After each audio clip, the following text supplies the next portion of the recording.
Selamat siang semuanya. Salam sejahtera untuk kita semua.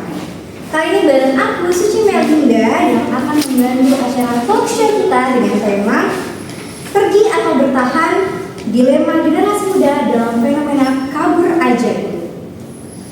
Kali ini ya teman-teman, kita udah tahu ya bahwa beberapa bulan belakangan atau awal tahun 2025 itu marak banget hashtag kabur aja dulu oleh anak muda ya, terutama generasi Z.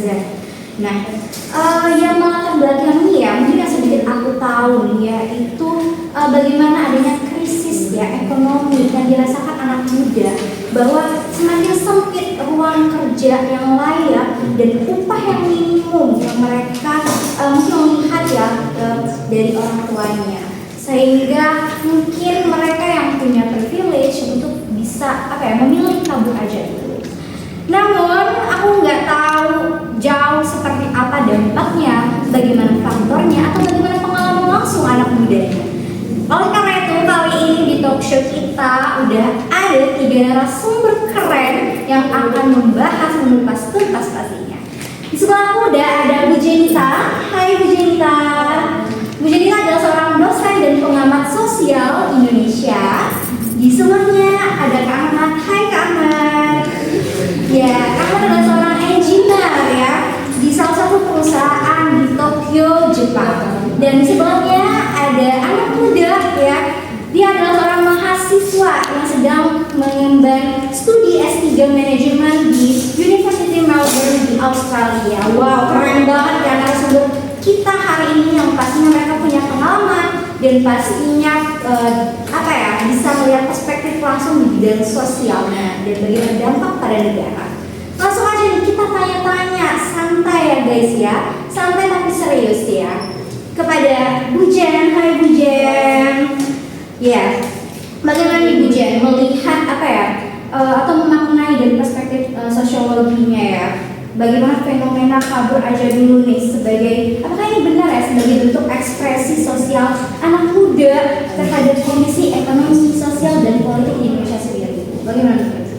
Oke, saya rasa ini mungkin benar ya, fenomena hashtag kabur aja dulu ini sebagai bentuk ekspresi anak muda atas kondisi yang mereka alami sekarang, di mana persoalan ekonomi yang semakin hari semakin sulit ditambah dengan peluang pekerjaan yang semakin sedikit, serta situasi politik di negara ini yang semakin lama semakin buruk, di mana generasi muda merasa bahwa mereka tidak didengar atau tidak didukung.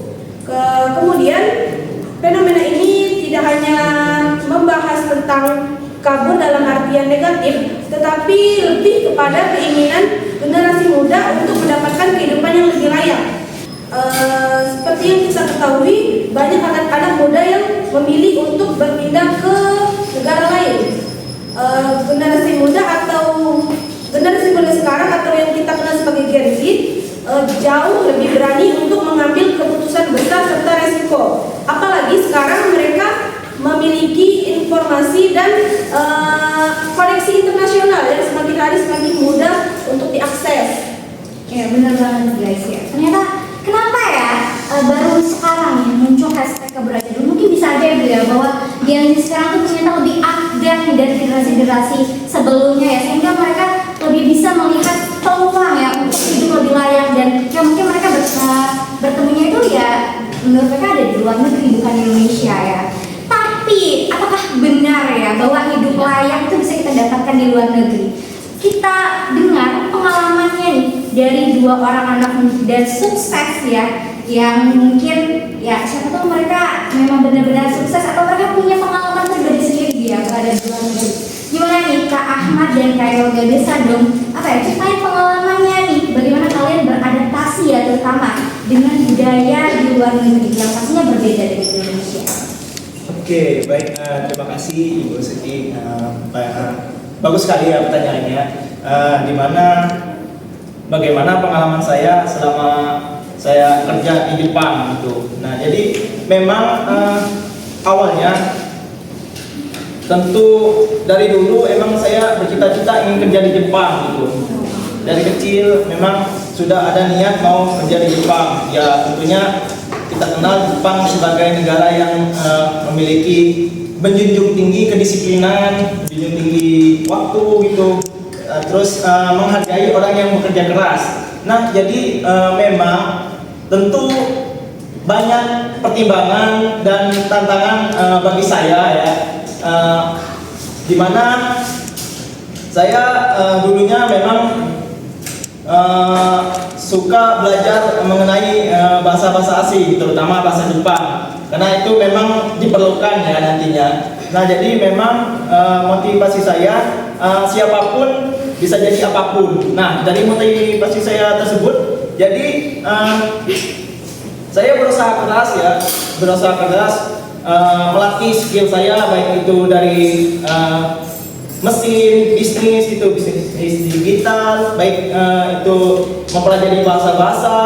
Nah, jadi saya sekarang udah menguasai kebetulan 3 bahasa ya, bukan sombong gitu atau gimana, tapi Enggak dong, itu sebuah skill kelebihan ya. Kelebihan ya. Nah, jadi memang itu bukan suatu hal yang mudah ya bagi saya, karena memang perlu banyak hal yang dikorbankan ya, baik itu secara finansial, waktu gitu. Memang jadi bagi saya hal tersebut harus diperjuangkan ya. Nah pas awal saya datang ke Jepang gitu, terus saya kaget gitu melihat, loh kok memang begini ya Jepang ya, sebagai dianggap negara yang menjunjung tinggi kedisiplinan, disiplin waktu, kerja keras itu berbeda sekali dengan di Indonesia. Nggak ada macet ya berarti ya? Iya, nggak ada macet sama sekali. Jadi, oh ini ya negara maju kata saya kan. Oh ini negara yang sangat menghargai semua perbedaan itu. Jadi saya yang terbiasa di Indonesia dengan santuy, Iya, benar notice ya. yang intinya saya terjebak di zona nyaman itu. Agak shock pas masuk ke awal masuk ke kerja di Jepang. Nah jadi memang lagi-lagi tantangan bagi saya itu bahasa. Walaupun saya udah mempelajari ya dasar-dasar dari bahasa, tetap aja ya yang namanya manusia nggak lepas dari kesalahan gitu. Ini bukan negara asalnya Iya, ya. benar sekali. Nah, jadi memang itu juga tantangan yang paling sulit bagi saya. Walaupun dasar-dasarnya udah saya pelajari, masih aja ya tetap ada. Namun alhamdulillahnya saya bersyukur bekerja di lingkungan ya, yang suportif gitu. Jadi saya bisa menyesuaikan diri saya dan bisa lama-lama terbiasa lah terkait budaya yang ada di sana. Seperti yang saya lakukan tadi itu membungkuk saat menyapa. Nah itu kan Sangat sopan sekali iya. ya. Jadi itu saya terapkan ya sampai sekarang. Jika mau menyapa seseorang harus membungkuk gitu. Jadi itu merupakan budaya Jepang gitu yang sampai saat ini dilestarikan. Mungkin cukup sekian dari saya. Mungkin lanjut. Soalnya kan Kak Tio Bang mau dengerin gimana ya, di Australia di situ juga impian aku, tapi aku belum tercapai ya guys. Tapi Kak udah tercapai. S3 mulai ya, masih muda guys. Silakan Kak Yoga. Ya, terima kasih kepada Bu Suci ya telah mengundang saya. Saya bangga sekali diundang ke acara Bu Suci hari ini. Karena saya kenal betul dengan beliau. Bu Suci ini dia salah satu teman SD saya dulu. Dia termasuk mahasiswa yang berprestasi dulu waktu di SD. Gimana sejarah ya? Nah, jadi seperti kata Pak Ahmad tadi ya, kalau kita membandingkan Indonesia dengan negara luar, itu beneran jauh berbeda teman-teman. Baik dari segi culture-nya, sikap masyarakatnya, peraturannya, ataupun sistem-sistem yang ada di negara tersebut. Nah, jadi buat teman-teman nih yang pengen juga nih yang ikutin tren kabur aja dulu nih, kabur dari Indonesia pergi ke luar negeri untuk mencari kehidupan yang lebih mapan gitu katanya. Nah, namun perlu teman-teman ketahui juga nih, ada banyak tantangan sebelum teman-teman pergi kabur ke luar negeri, itu butuh persiapan yang sangat-sangat ekstra teman-teman. Misalnya kayak saya ya di Australia ya. Di Australia itu teman-teman jangan harap untuk mendapatkan jabatan yang tinggi, apalagi kalau teman-teman enggak lulusan universitas Australia tersebut, teman-teman. Jadi saya punya kenalan Ibu Suci, dia itu seorang dokter spesialis bedah di Jerman. Kemudian dia menikah nih di Australia sama warlock Australia, jadi dia menetap di Australia. Setelah dia di Australia, dia melamar sana sini ke rumah sakit lokal, rumah sakit yang yang punya nama lah gitu. Nggak satu pun diterima dia. Sekarang dia hanya sebagai SPG di Australia, SPG parfum gitu. Nah, jadi teman-teman bayangkan gitu, dia sebelumnya di Jerman itu bekerja di rumah sakit yang cukup punya nama lah gitu. Apalagi dia sebagai dokter bedah gitu, punya keahlian bedah. Tapi ketika di Australia dia hanya sebatas SPG parfum gitu. Kenapa ya? Ada kondisi apa di Australia? Nggak tahu, jadi di Australia ini mereka lebih mengutamakan mahasiswa-mahasiswa yang lulus universitas mereka gitu. Jadi orang-orang yang lulus dari universitas itu kayak diprioritasin gitu. Jadi untuk kita misalnya nih pengen kerja di sana untuk menetap lebih lama, pengen bercita-cita menjadi insinyur kayak Bapak Ahmad tadi sebagai engineering ya di Jepang, itu sulit kalau di Australia, teman-teman. Jadi nggak semudah itu. Jadi tantangannya itu berbeda. Jadi setiap negara itu di Jepang beda, di Australia beda, Taiwan beda semua gitu. Nah, kondisinya itu juga yang bikin saya kalau lihat culture shocknya itu, saya di sana budayanya itu awalnya saya menganggap gini, semua orang Barat itu sifatnya individualis, teman-teman. Saya berpikirnya segitu awalnya. Tapi setelah saya ke Australia, ternyata mereka lebih ramah dari Indonesia loh. Jadi ya, ada beberapa peraturan yang tak tertulis di Australia. Pertama, kita akan dianggap jahat kalau kita nggak menyapa orang yang kita ketemuin gitu. Iya, selama saya di sana. Terus kita juga akan dianggap sebagai penjahat kalau kita misalnya ngadain pesta, tapi kita nggak ngundang tetangga kita gitu loh. Apalagi pestanya sampai malam tuh, kita bakal diomongin tuh, kamu ngundang. Jadi kalau dari segi keramah-tamahannya di sana saya akui memang ramah gitu. Nah, yang jadi bedanya dengan Indonesia, Australia ini juga mereka cukup ketat dengan aturannya. Misalnya gini kan, di jalan raya kayak kata Pak Ahmad tadi, mereka sangat menghormati yang namanya kecepatan itu. Jadi kita nggak boleh terlalu lambat, kita juga nggak boleh terlalu cepat gitu. Kalau misalnya kita pengen nyebrang jalan misalnya kita pengen nyebrang, terus ada orang yang membiarkan kita untuk menyeberang, kita ngacung-ngacungkan jempol gitu. Kalau enggak, terima kasih gitu. Dan kita harus cepet tuh, kalau enggak ditabrak begitu, kayak gitu. Jadi ya itu teman-teman, kalau teman-teman misalnya sekiranya pengen ke luar negeri, teman-teman harus tahu dulu nih daerah yang pengen teman-teman tuju itu daerahnya yang seperti apa gitu loh, apa yang perlu dipersiapin gitu. Jadi ada banyak catatan lah, nggak hanya ikut-ikutan tren pergi kabur aja dulu gitu kan. Kalau kita lihat TikTok kabur aja dulu, tapi nggak tahu nih kaburnya kemana, ujung-ujungnya ke Kamboja. Benar banget teman-teman. Artinya sebelum itu adalah keputusan yang sangat harus dipikirkan secara matang-matang ya teman-teman, harus dipersiapkan secara matang. Karena ya pastinya salah satu juga banyak yang dikorbankan, terutama finansial. Gak sedikit uang yang dikeluarkan untuk berada di luar negeri ya, terutama kalau kita perginya itu dari dana pribadi ya. Mungkin kayak Yoga sendiri dia beasiswa ya guys ya, dia beasiswa LPDP ya guys ya. Makanya ya dia mungkin sedikit punya privilege nih ya untuk berada di Australia. Tapi buat teman-teman yang asal aja nih mau kabur aja dulu karena capek di Indonesia nih lagi banyak demonstrasi misalkan ya, tapi nggak semudah itu teman-teman ya, banyak banget yang harus kita persiapkan pastinya. Dan ya juga lihat dulu nih daerah mananya, terus siapa yang membawa kita ke sana, karena kita lihat juga ya beberapa berita belakangan bahwa beberapa ratus warga Indonesia itu ternyata ditipu, malah ya akan takut banget ya akan dijadikan eksploitasi gitu ya, eksploitasi ya. Takut banget ya guys ya. Jadi ya teman-teman harus berhati-hati lebih ya untuk memilih tren kabur aja dulu itu yang seperti apa ya. Nah, bicara soal apa ya, bagaimana tantangannya, pastinya ada juga dampaknya nih ya. Dampak untuk negara sendiri ya. Artinya ya seperti apa nih menurut kembali ke Bujen ya guys ya.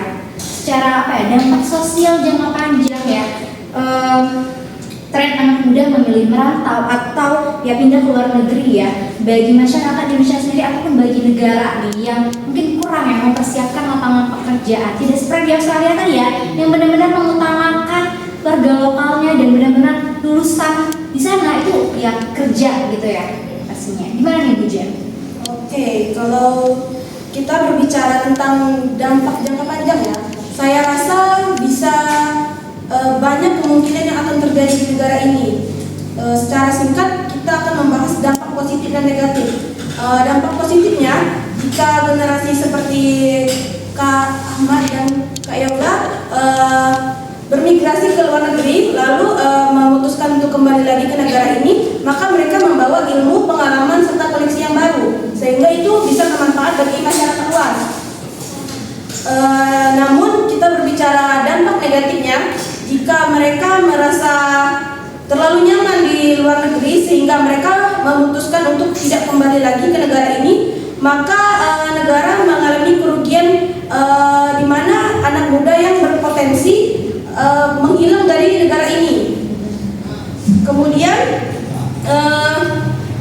dan ini juga akan menyebabkan ketimpangan sosial dan perubahan struktur sosial. Dan saya rasa negara dan masyarakat perlu untuk menciptakan lingkungan di mana generasi muda merasa mereka didengar serta didukung. Iya, benar banget sih guys ya.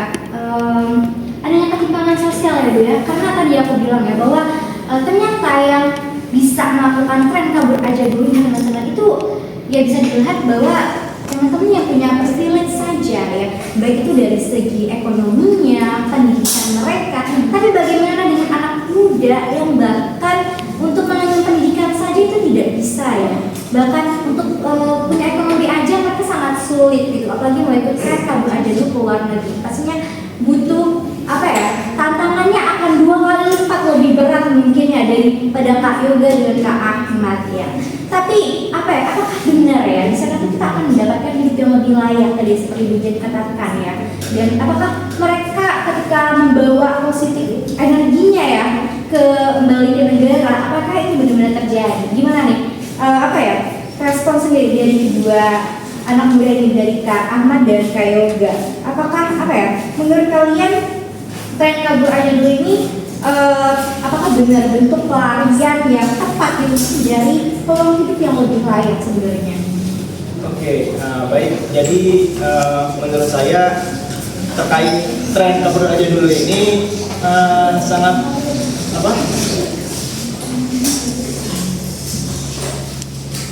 sangat ramai ya sekarang dibicarakan atau dibincangkan terutama oleh kaum muda ya, di media sosial seperti TikTok, Instagram gitu.